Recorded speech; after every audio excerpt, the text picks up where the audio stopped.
அவர் தானே போலீஸ் துறை மந்திரி. அந்த யாரெல்லாம் அன்றைக்கு அவரை தப்பா வழி நடத்தி அந்த மீட்டிங் வர வச்சு அவ்வளவு பெரிய ஒரு பாதகமான ஒரு செயல், அன்றைக்கு பல உயிர்கள் போகின்ற செயலை போலீஸ் செய்ததா சொல்ற முதலமைச்சர் இன்னைக்கு கண்டுபிடித்து சொல்ற முதலமைச்சர் இன்னைக்கு அந்த துறையோட அமைச்சராகி 60 நாள் கிட்ட போது என்ன நடவடிக்கை எடுத்திருக்கிறாரு? இதெல்லாம் முதலமைச்சர் சொல்றதெல்லாம் உண்மையாங்கிறத சிபிஐ என்கொயரி ஏற்கனவே போயிட்டு இருக்கு. அதுல எல்லா உண்மையும் வெளிப்படும். ஆனா பழிய யார் மேலேயோ போடுறது சரியா இருக்காதுன்னு நினைக்கிறேன். அதுல அந்த கரூர் துயர சம்பவத்திற்கு காரணமானவர்கள் யாராக இருந்தாலும் அவர்கள் சட்டத்தின் முன் நிறுத்தப்பட்டு அவர்களுக்கு உரிய தண்டனை உச்சநீதிமன்றம் வாங்கி தரும் என்ற நம்பிக்கை எங்களுக்கு இருக்கு. நான் ஏற்கனவே நானும் சொல்லியிருக்கேன், எல்லாரும் தமிழ்நாட்டில் உள்ள பல அவங்க கூட்டணியில் உள்ள கட்சி தலைவர்கள் முதற்கொண்டு இது ஒரு தவறான முன்னுதாரணம். இன்றைக்கு தாவேக அரசு இதிலும் ஒரு தவறான முன்னுதாரணத்தை உருவாக்கி வருகிறார்கள். என்ன சொல்ல போனா கடை தேங்காவை எடுத்து வலிப்பிள்ளையருக்கு உடைச்ச கதையா தான் இருக்குது அப்படின்னு தான் பார்க்க முடியுது. முதலமைச்சர் வந்து எதிர்கட்சி தலைவர்களையும் சரி எதிர்கட்சிகளையும் சரி மேடைகளில் பொது இடங்களில் வந்து விமர்சனம் பண்ணக்கூடியது சரியான அரசியல், நாகரிகத்துக்கு உட்பட்ட அரசியல் தான் பாத்தீங்களா? திரைப்பட பாடல்கள் எல்லாம் பாடுறாரு, புரட்டான்றாரு, சால்னான்றாரு. முதலமைச்சர் அவரு கொத்து புரட்டாங்கிறாரு.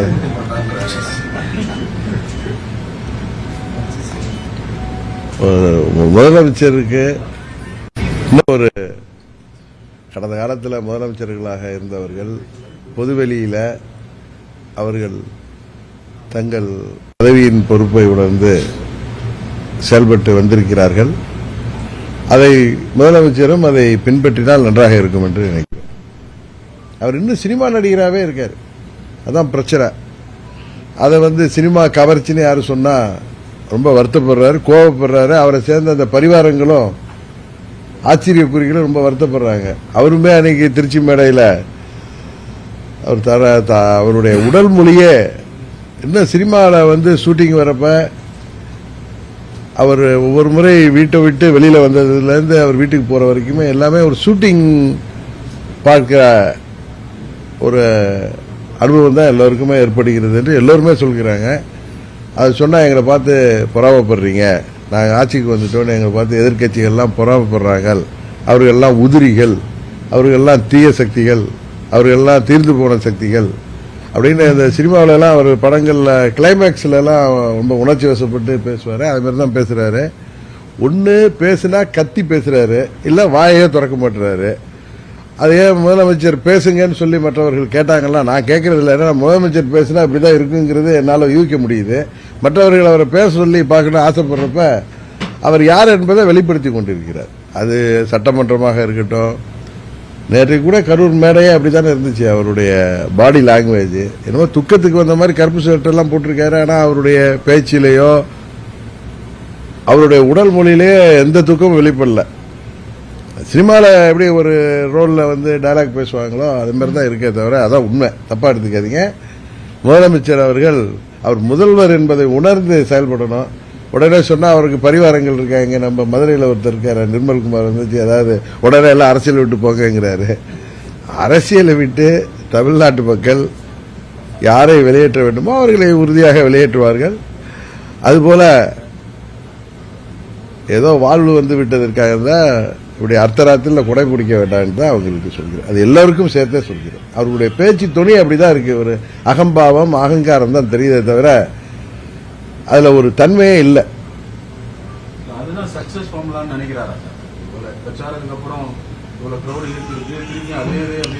இல்ல அவர் ஒரு திரைத்துறை பிரபலம், சினிமாவில் பிரபலமான நடிகராக இருந்ததுக்காக தான் இந்த முறை ஆட்சிக்கு வந்திருக்காருங்கிறது யாராலையும் மாற்ற முடியாது. ஏன்னா அவர் என்ன 50-60 ஆண்டுகள் அரசியலில் சேவை செய்து வந்தாரா, இல்லை பேரறிஞர் அண்ணா போலையோ, இல்லை புரட்சித் தலைவர் எம்ஜிஆர் போலவோ சினிமாவில் நடித்தாலும் அவர் பல ஆண்டுகள் அரசியலில் ஒரு கட்சியின் வளர்ச்சிக்காக, ஒரு கட்சி ஆட்சிக்கு வர வேண்டும் என்பதற்காக உழைத்து வந்தவர். பல முறை சட்டமன்ற உறுப்பினராக இருந்து வந்தவர். அதான் சொல்லுவாங்கல்ல, சில பேருக்கு சில குருட்டு யோகம் அதிர்ஷ்டம். அதுபடி அவர் வந்தது சினிமா கவர்ச்சியை வச்சு தான். சினிமா நடிகர் இல்லைன்னா விஜய் யாருக்கு தெரியும்? உண்மைதானே?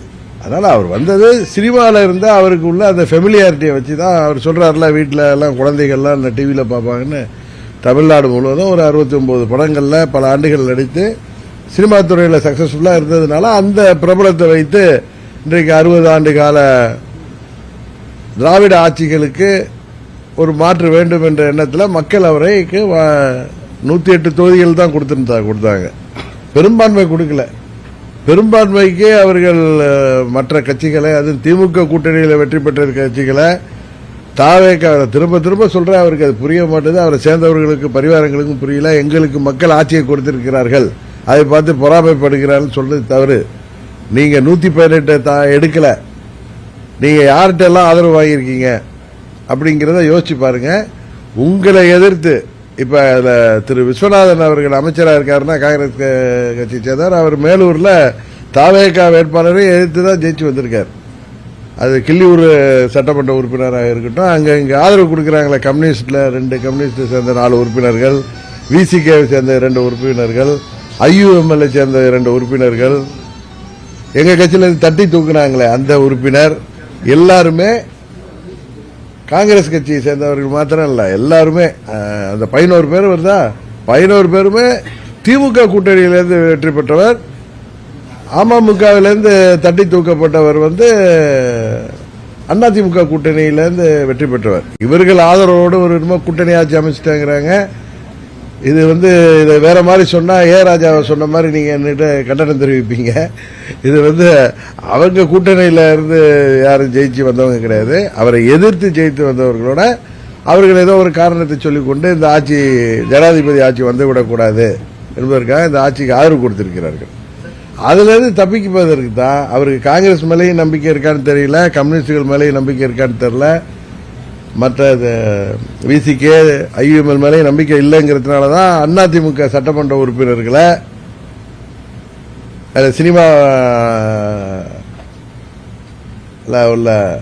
சினிமாவில் எல்லாம் அந்த ஆற்றல் இருக்குல்ல, அவருக்கு சினிமாவை வைத்து கிடைத்த அந்த ஆற்றல் மூலம் அவர்கள் இங்க உள்கட்சி பிரச்சனையால அவர்களையும் ரிசைன் பண்ண வச்சிருக்காரு. இதுவரைக்கும் தமிழ்நாட்டில் இல்லாத ஒரு முன்னுதாரணத்தை இப்ப கரூர்ல திரு விஜயபாஸ்கர் ஜெயிச்சிருக்காருன்னா அவர் தாவேகா வேட்பாளர் வைத்து வெற்றி பெற்றவர். அவரை அந்த மக்கள் வெற்றி பெற செய்திருக்கிறார்கள். மக்கள் அவர் 5 ஆண்டு சட்டமன்ற உறுப்பினராக பணியாற்ற வேண்டும் என்பதற்கு தான் அவர் வெற்றி பெற செய்திருக்காங்க. அது விஜயபாஸ்கரா இருக்கட்டும், மற்ற அந்த 6 பேரா இருக்கும் அதிமுக ரிசைன் பண்ணவங்க அத்தனை பேருமே அந்த தொகுதியில் 5 ஆண்டுகள் சட்டமன்ற உறுப்பினராக தங்களுக்கு பணியாற்ற வேண்டும் என்று இரட்டை இலையில் வெற்றி பெற்றவர்கள். அவர்களை இந்த அவதார புருஷர் அவர்களுக்கு ஆட்சி அதிகாரம் இருக்கு, அவர்களா என்ன பார்த்து வந்துட்டாங்கன்னு சொல்றது ஒரு சின்ன குழந்தை கூட நம்பாது. அவர்களுக்கு ஏதோ கன்சிடரேஷன், ஏதோ அவர்களுக்கு நான் தருகிறேன் அது தருகிறேன் சொல்லதுனாலதான் அவர்கள் வந்திருக்கிறார்கள். அதை தான் குதிரை பேருன்னு சொன்னா கோச்சிக்கிறாங்க அவங்க. அவரோட சேர்ந்த பெரிய ஒரு வைகோவும் கோச்சிக்கிறார். இன்னொரு கட்சி எம்எல்ஏவை, இன்னொரு கூட்டணியில் ஜெயித்தவர்களை தங்களுக்கு ஆதரவாக அமைச்சர் பதவி கொடுத்து ஆட்சியில் வைத்திருப்பதும், எதிர்கட்சிகள் இருந்த சட்டமன்ற உறுப்பினர்களை ஆதரவாக வச்சிருப்பதும் ஒரு ஊழல் தான். அது ஒரு ஊழல் தான், லஞ்சத்தை சேர்ந்தா. அது மாதிரி 6 சட்டமன்ற உறுப்பினர்களை, அதிமுக உறுப்பினர்களை ரிசைன் பண்ண வச்சதும் ஊழல்ல தான் சேரும். அது அதனால இவங்க தூய சக்திங்கிறதெல்லாம் சும்மா தமிழ்நாட்டை அழிக்க வந்த நாசகார சக்தியாகத்தான் எல்லோரும் அதை பார்க்க தொடங்கியிருக்கிறார்.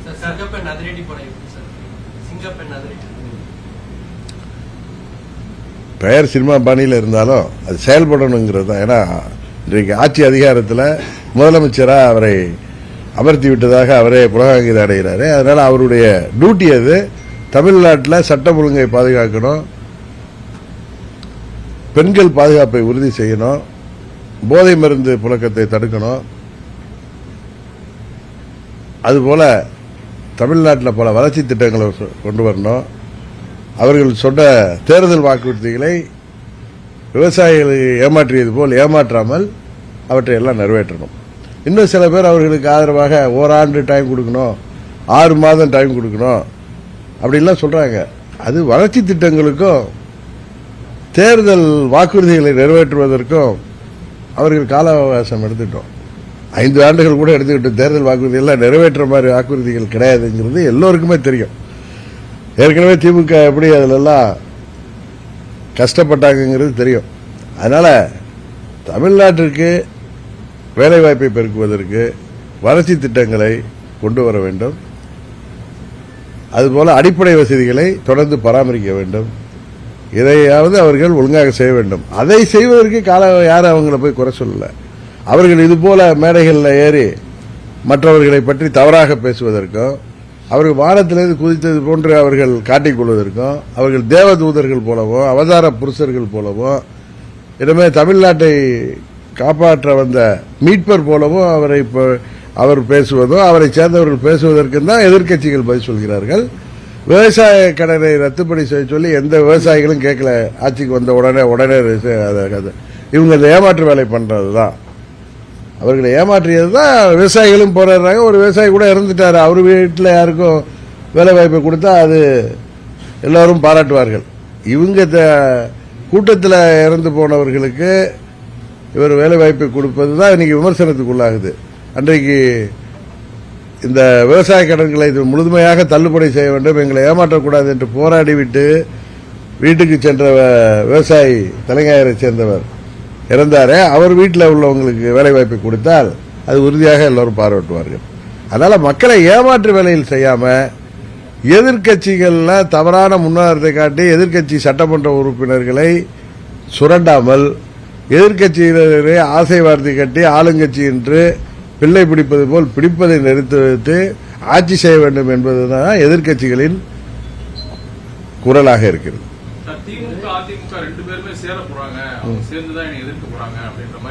ஒரு முதலமைச்சர் பேசுறாரு, களவாணின்னு பேசுறாரு.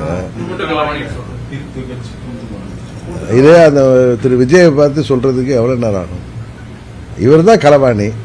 நம்ம ஊர்ல சொல்லுவாங்க ஆடு திருட மாடு திருட. எங்க ஊர் பக்கம்லாம் சொல்லுவாங்க சில ஊர்ல, அவன் உள்ளி மாடை தான் திருடுவான், இன்னும் சில பேர்ல ஆடை தான் திருடுவான். கேள்விப்பட்டிருக்கீங்கல்ல?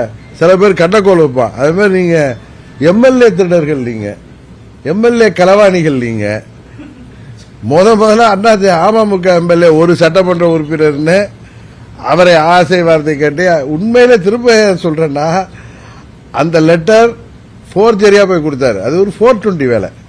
அது ஒரு முதலமைச்சர் ஆவறதுக்காக செஞ்ச வேலை. இவர்கள் ஆட்சி அமைப்பதற்கே அவ்வளவு தகுதி திருப்பங்கள் செய்தவர்கள். உண்மையா இல்லையா? எங்க சட்டமன்ற உறுப்பினர் அண்ணன் பழனிசாமி அவர்கள் தான் முதலமைச்சர்.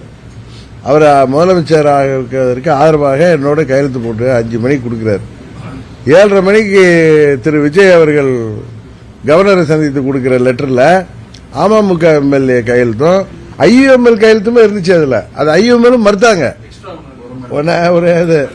அதை பார்த்துட்டு தான் நான் கவர்னர் அப்பாயின்மெண்ட் வாங்கிட்டு போய் பார்த்து எங்க எம்எல்ஏ எனக்கு தான் லெட்டர் கொடுத்திருக்காரு, நான் அவரை தொடர்பு கொண்டா எனக்கு கிடைக்கல.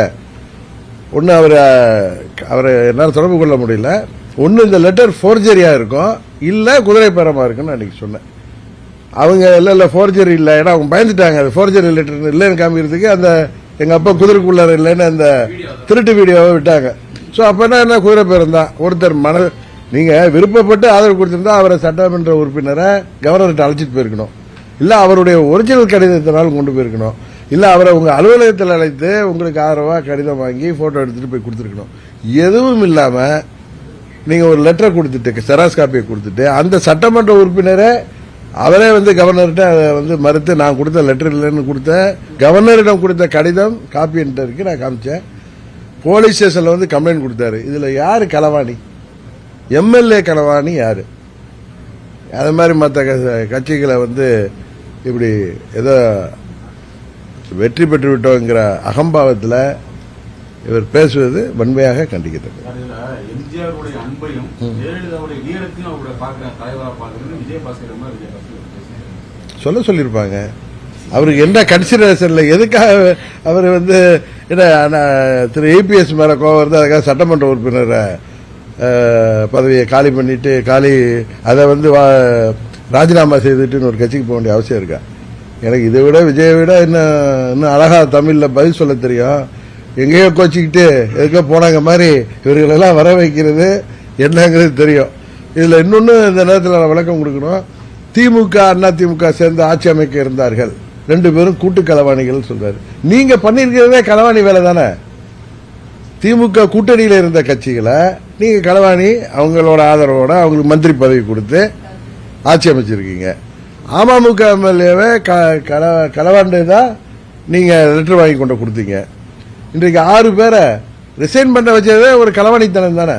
அதனால உண்மையான ஒரிஜினல் களவாணி திரு விஜய் அவர்கள் தான்.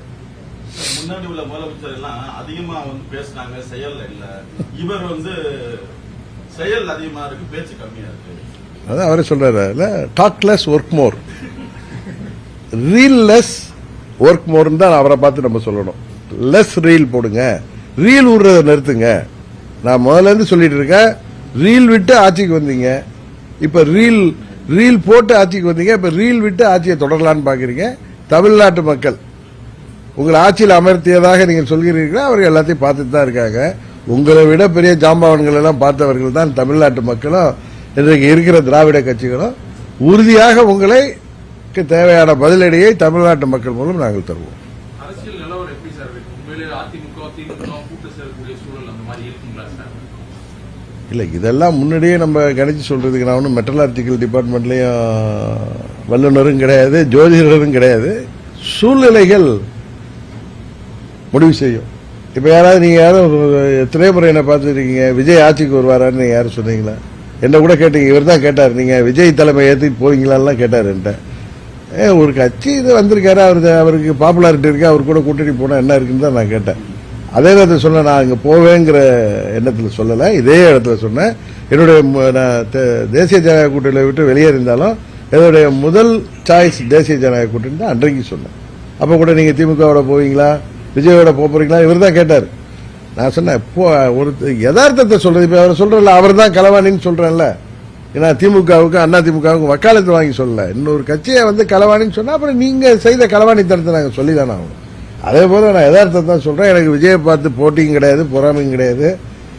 அவர் ஆட்சிக்கு இது எப்படியோ ஆட்சிக்கு வந்துட்டீங்க, ஒழுங்கா ஆட்சி நடத்துறத பார்த்துட்டு இதை மாதிரி இன்னும் ஷூட்டிங் சினிமா நடிகராகவே இருக்காதீங்க, நீங்க முதலமைச்சராக செயல்படுங்கன்னு தான் சொல்றோம்.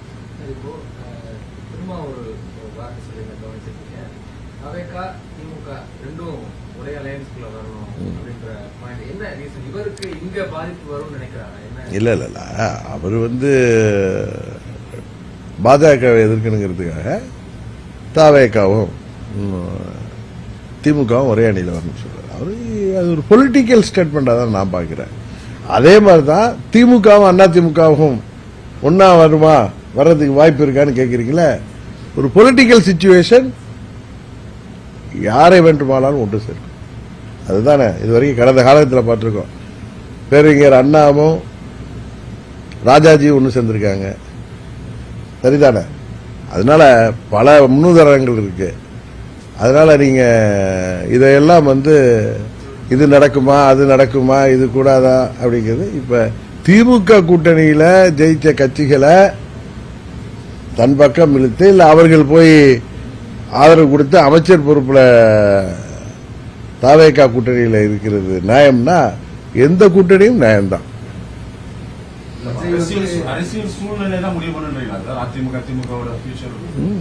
சூழ்நிலை தான் முடிவு பண்ணும், எதுவுமே சூழ்நிலை தானே.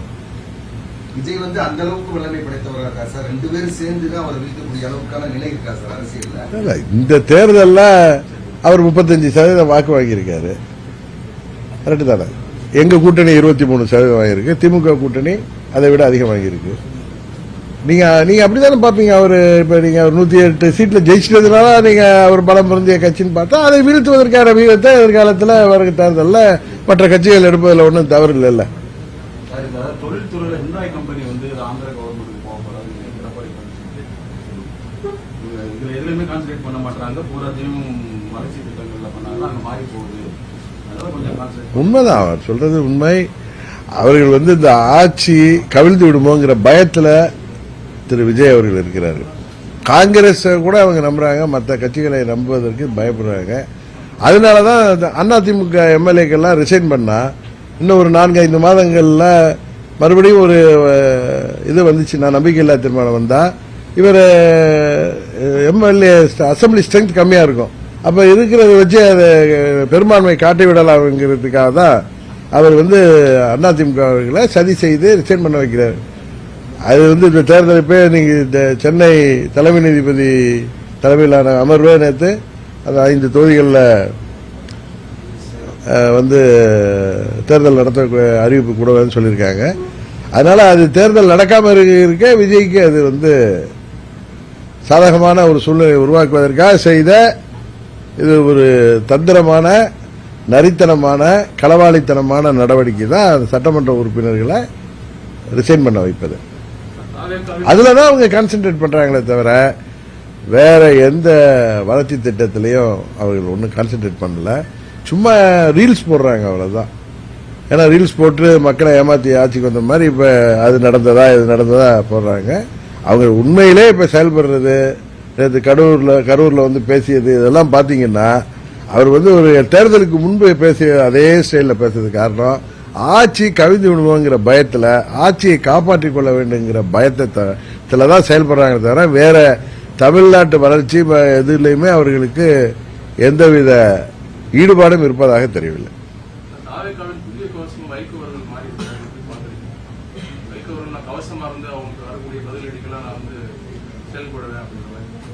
திரு வைகோ அவர்கள் கடந்த காலத்தில் இது மாதிரி பேசியதை நீ சோசியல் மீடியாவில் கூட பேசியது போட்டிருந்தாங்க. திரு கலைஞர் அவர்களுக்கு நான் வந்து கவசமா இருப்பேன்னு பேசினாரு, அம்மா அவர்களுக்கு கவசமா இருப்பேன்னு பேசினாரு. இன்றைக்கு திரு ஸ்டாலின் அவர்களுக்கு கவசமா இருப்பேன்னு பேசினாரு. இன்றைக்கு விஜய் அவர்களுக்கு கவசமா இருப்பேன். அவ்வளவுதான். அவர் வார்த்தை அதை தான், ஆள் தான் மாறுறாங்க. பழைய மக்கள் நல கூட்டணி வந்து உருவாயிருக்கு சார். பழைய மக்கள் 2.0 சார். எது எல்லாமே வந்து விஜய் சார் இந்த இடத்துல விஜய் இருக்காரு. நீங்க விஜயகாந்தோட திரு விஜய் தயவு செய்து ஒப்பிடாதீங்க.